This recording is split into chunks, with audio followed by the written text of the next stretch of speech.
And I talk about Tom and Varia, and this couple are interesting because they have a couple of sort of extra wrinkles to add of their own.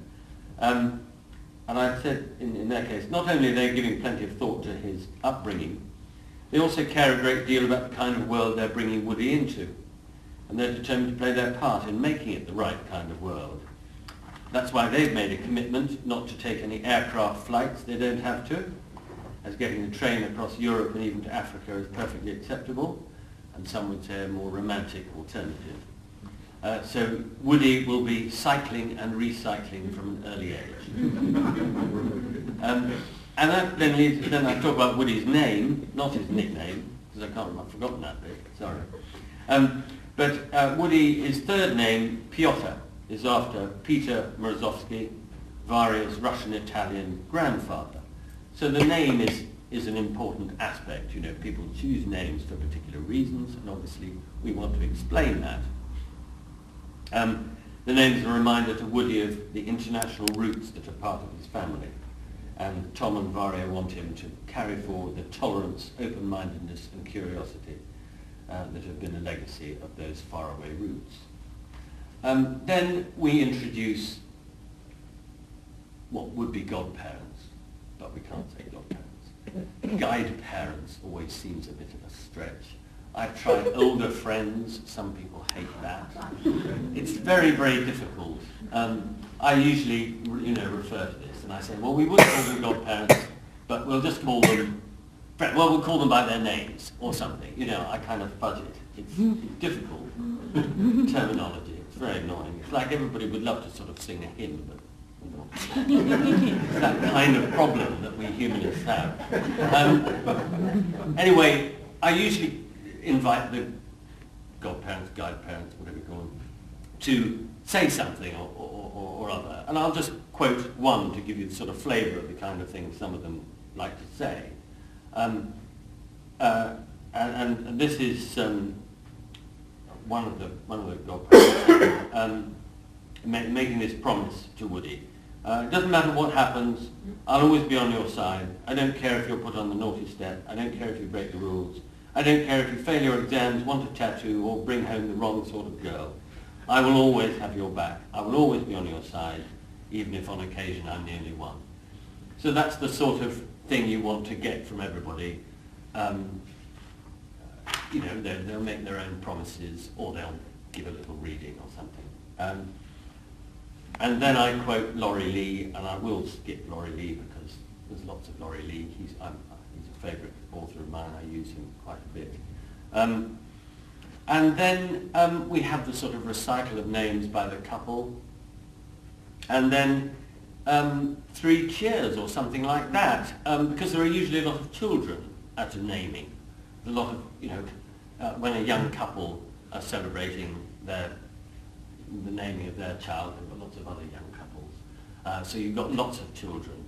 So the naming ceremony doesn't go on too long, and those are the sort of essential ingredients.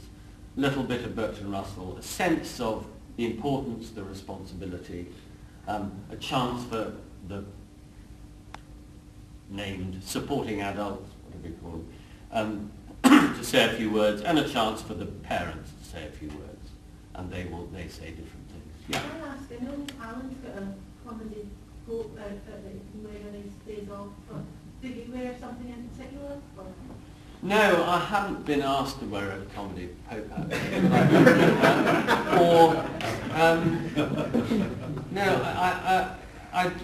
For weddings, I do occasionally take advice because obviously you don't want to sort of clash colour-wise. They often have elaborately choreographed colour schemes. So I do ask them, but no, for a baby naming, it's usually anything. I mean, really, I come like this, or just it tends to be a kind of open-necked, informal affair in people's homes on a Sunday morning. That's usually the form.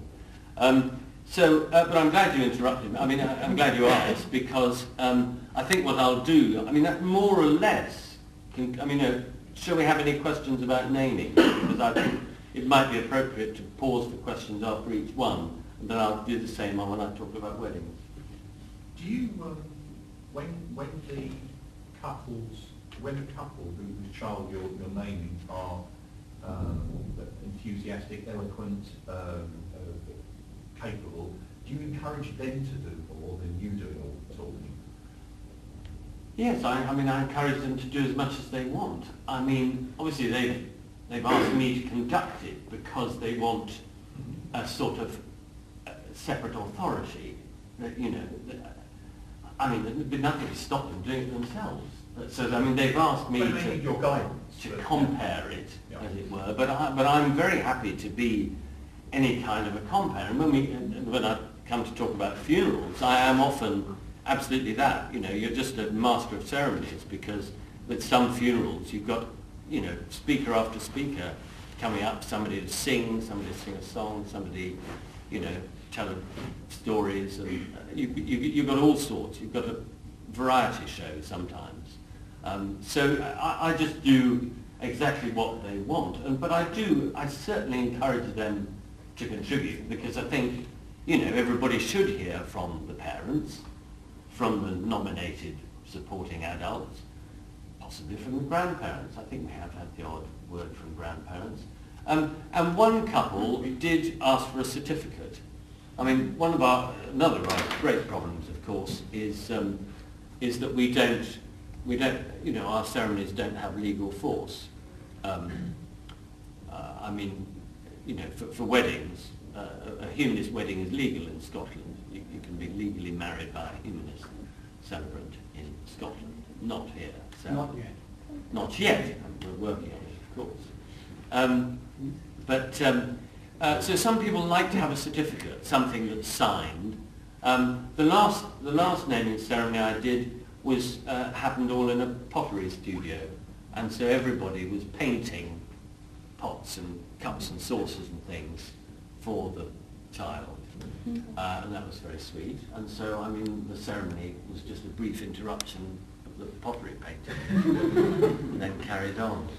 I'm just curious. My assumption is that your career as a humanist celebrant is a voluntary one. Is that correct? Yes. And you get expenses, presumably, to get you to wherever you We get paid. I'll tell you about my fees, since you asked. £180 for a naming, £180 for a funeral, £600 for a wedding, £900 for a wedding abroad. But they're all negotiable. I mean, you know, occasionally if I... Who set those fees then? Well, it's we have a bit of freedom, but that's the North London Group's rate. I see. North of the river, we have a group, and we agree a rate. How much of what you said is your own design, or are there BHA guidelines? Well, there are BHA guidelines, and again, actually, this I am sorry, I do apologise. I should have brought one of each of the BHA booklets, but obviously it's not far. We have some at the back. You have some. Well, there's one called New Arrivals. There's one called Planning Your Future or something. No, that's not what Oh, I you meant. mean the actual manuals? The books. You I can meant get them the books. online from the BHA website if you want. But yeah. Do we know how the fees compare with religious equivalents? We're a tiny bit more expensive for funerals, I think. I think your average COB vicar may charge 150 or something like that. But of course we tend to do a lot more. Well, I'll come on to funerals in a minute. I don't know what they charge for christenings. I don't know. Probably a bit more, but I've no idea. David. For any of the ceremonies you do, are you able, or families able to get a few lines in the local paper? I'm not aware of. That's never. It's a thing, isn't it? Spreading the word if you could, although obviously the fact that it's not legal. Yes, I mean, my friend and colleague Caroline Black did terribly well, because she did. Maybe some of you saw this. She did the first Skype wedding recently. This was earlier this year, I think. A couple were going to get married and they couldn't make it home they were stranded somewhere in, I can't remember, the Maldives or somewhere, and they got all the family and friends were gathered in London for the ceremony, and they couldn't get back. So she had them on Skype and conducted the ceremony in London, and everybody had a good time. And you know, they appeared on screen and said, "I do," and so on. I think that shows the danger of going on honeymoon before you're married. Yeah. Do it the other way around. Yeah, we're skipping to weddings. I'll move on to weddings unless anybody's got one more question on the namings. Yeah, yes, if I may.